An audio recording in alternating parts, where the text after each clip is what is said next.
พันเอามาโชว์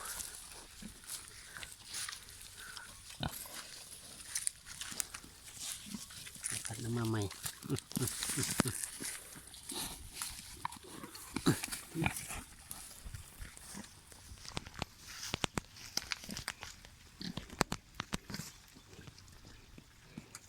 สำแล้วพอพันแดงเมียดำ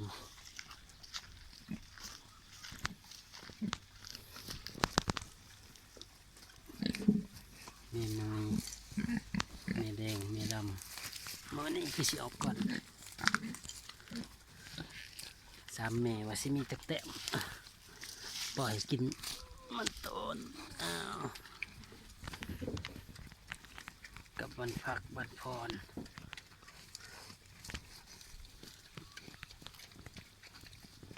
แล้วมึงมาสิมีแต้ม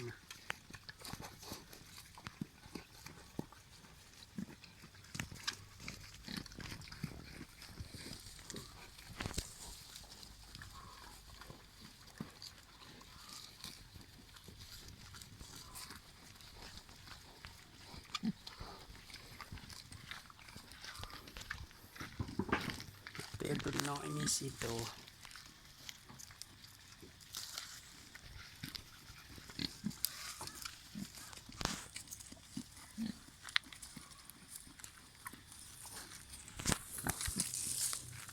ใส่เชือกใหม่ว่ะ